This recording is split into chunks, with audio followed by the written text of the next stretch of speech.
दोस्तों, आज हम इस वीडियो में आपको गणेश जी की 4 कहानियां सुनाने जा रहे हैं। नंबर 1, गणेश चतुर्थी की कहानी। क्यों मनाया जाता है गणेश चतुर्थी का त्योहार? एक बार की बात है, सभी देवता बहुत ही मुश्किल में थे। सभी देवगण शिवजी की शरण में अपनी मुश्किलों के हल के लिए पहुँचे। उस समय भगवान शिव के साथ गणेश जी और कार्तिकेय जी भी वहीं बैठे थे।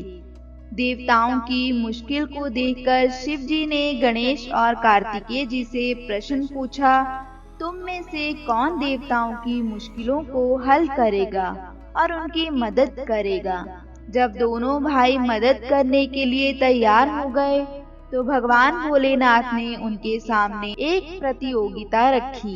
इस प्रतियोगिता के अनुसार दोनों भाइयों में से जो सबसे पहले पृथ्वी की परिक्रमा करके लौटेगा, वही देवताओं की मुश्किलों में मदद करेगा।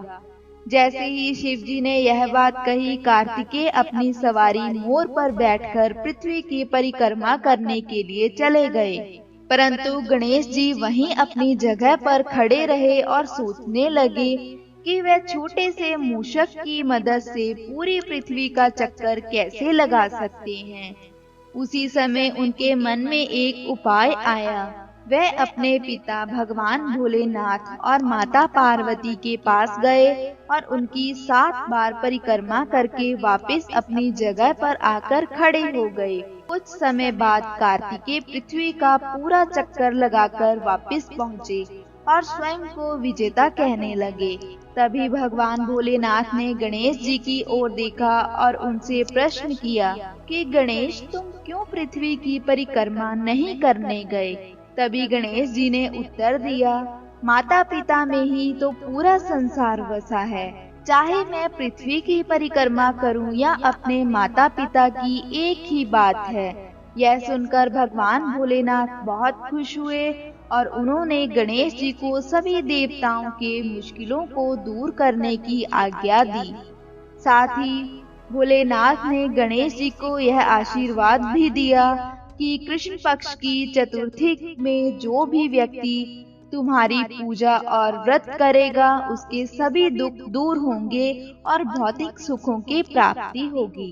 अब आपको बताते हैं कि कैसे बने गणेश जी हाथी भगवान।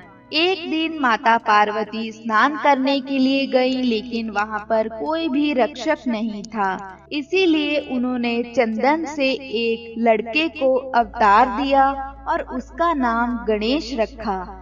माता पार्वती ने गणेश को आदेश दिया कि उनकी अनुमति के बिना किसी को भी अंदर ना आने दिया जाए।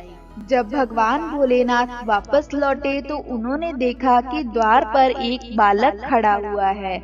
जब वे अंदर जाने लगे तो उस बालक ने उन्हें रोक लिया और अंदर नहीं जाने दिया। यह देखकर भगवान भोलेनाथ क्रोधित हो गए और अपनी सवारी बैल नंदी को उस बालक से युद्ध करने को कहा, परंतु युद्ध में उस छोटे बालक ने नंदी को हरा दिया। यह देखकर भगवान शिव ने क्रोधित होकर बाल गणेश का सर काट दिया। अब माता पार्वती वापस लौटी तो वो बहुत दुखी हुई और जोर जोर से रोने लगी। भगवान शिव को जब पता चला कि वह उनका स्वयं का पुत्र था, तो उन्हें भी अपनी गलती का एहसास हुआ। भोलेनाथ ने पार्वती को बहुत समझाने की कोशिश की, पर वह नहीं मानी और गणेश का नाम लेते लेते और दुखी होने लगी। अंत में माता पार्वती ने क्रोधित होकर भगवान भोलेनाथ को अपनी शक्ति से गणेश को दोबारा जीवित करने के लिए कहा। भगवान भोलेनाथ बोले, हे पार्वती, मैं गणेश को जीवित तो कर सकता हूँ, पर किसी भी अन्य जीवित प्राणी के सर को जोड़ना पड़ेगा। माता पार्वती रोते रोते बोल उठी, मुझे अपना पुत्र किसी भी हाल में जीवित चाहिए। यह सुनते ही भगवान भोलेनाथ ने नंदी को आदेश दिया, जाओ नंदी, इस संसार में जिस किसी भी जीवित प्राणी का सर तुमको मिले काट लाना। जब नंदी सर खोज रहा था, तब उसे सबसे पहले उससे एक हाथी दिखा, तो वह उसका सर काट कर ले आया। भगवान भोलेनाथ ने उस सर को गणेश जी के शरीर से जोड़ दिया और गणेश को जीवन दान दे दिया। शिव जी ने इसीलिए गणेश जी का नाम गणपति रखा और बाकी सभी देवताओं ने उन्हें वरदान दिया कि इस दुनिया में जो कोई भी नया कार्य शुरू करेगा पहले श्री गणेश जी को याद करेगा। अब आपको सुनाते हैं गणेश जी के टूटे दांत की कहानी। जब महर्षि वेद व्यास महाभारत लिखने के लिए बैठे तो उन्हें एक ऐसे व्यक्ति की जरूरत थी जो उनके मुख से निकले हुए महाभारत की कहानी को लिखे। इस कार्य के लिए उन्होंने श्री गणेश जी को चुना। गणेश जी भी इस बात के लिए मान गए, किंतु उन्होंने एक शर्त रखी कि पूरा महाभारत लेखन एक पल के लिए भी बिना रुके पूरा करना होगा। गणेश जी बोले, अगर आप एक बार भी रुकेंगे तो मैं लिखना बंद कर दूंगा। महर्षि वेद व्यास जी ने गणेश जी की इस शर्त को मान लिया, लेकिन वेद व्यास जी ने गणेश जी के सामने भी एक शर्त रखी और कहा, गणेश जी आप जो भी लिखोगे समझ कर ही लिखोगे। गणेश जी उनकी शर्त मान गए। दोनों महाभारत के महाकाव्यों को लिखने के लिए बैठ गए। वेद व्यास जी महाकाव्य को अपने मुंह से बोलने लगे और गणेश जी समझ कर जल्दी जल्दी लिखने लगे। कुछ देर लिखने के बाद अचानक से गणेश जी की कलम टूट गई। कलम महर्षि के बोलने की तेजी को संभाल ना पाई। गणेश जी समझ गए कि उन्हें थोड़ा अभिमान हो गया था और उन्होंने महर्षि की शक्ति और ज्ञान को नहीं समझा। इसके बाद उन्होंने धीरे से अपने एक दांत को तोड़ा और स्याही में डुबो कर दोबारा महाभारत की कथा लिखनी आरंभ कर दी। तभी से श्री गणेश जी को एक दंत नाम से जाना जाने लगा।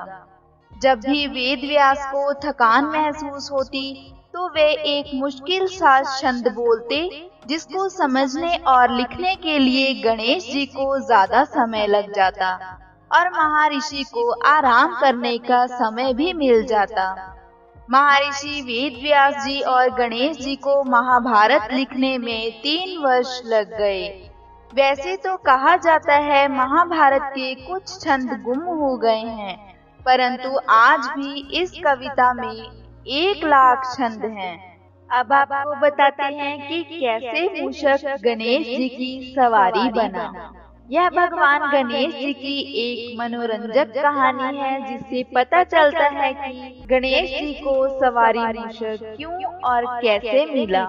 बहुत समय पहले की बात है। एक बहुत ही भयंकर असुरों का राजा था, जिसका नाम गजमुख था। वह बहुत ही शक्तिशाली बनना और धन चाहता था। वह साथ ही सभी देवी देवताओं को अपने वश में करना चाहता था, इसीलिए हमेशा भगवान शिव से वरदान के लिए तपस्या करता था। शिव जी से वरदान पाने के लिए वह अपना राज्य छोड़कर जंगल में जाकर रहने लगा और शिव जी से वरदान प्राप्त करने के लिए बिना पानी पिए, बिना भोजन खाए रात दिन तपस्या करने लगा। कुछ साल बीत गए। भगवान भोलेनाथ उसके तप से खुश हुए और उसके सामने प्रकट हुए।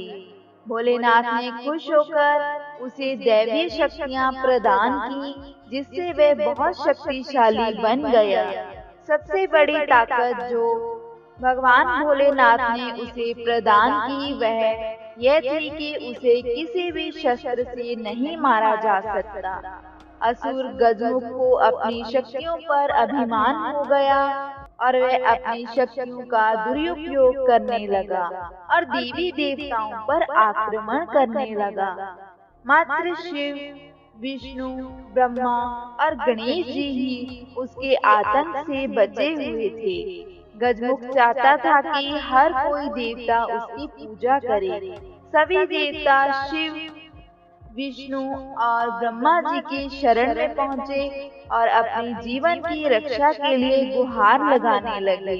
यह सब देखकर भोलेनाथ ने गणेश जी को असुर गजमुख को यह सब करने से रोकने के लिए भेजा। गणेश जी ने गजमुख के साथ युद्ध किया और असुर गजमुख को बुरी तरह से घायल कर दिया।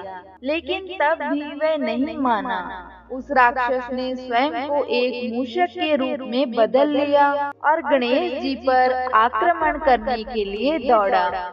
जैसे ही वे गणेश जी के पास पहुंचा, गणेश जी कूदकर उसके ऊपर बैठ गए और गणेश जी ने गजमुख को युद्ध में हरा दिया। इससे गजमुख का अभिमान टूट गया और उसने गणेश जी से प्रार्थना की कि अब वह जीवन भर मूषक के रूप में ही रहेगा और आपके वाहन के रूप में जीवन भर आपकी सेवा करेगा। इसके बाद गजमुख भी अपने इस रूप से बहुत खुश हुआ और गणेश जी का प्रिय मित्र बन गया।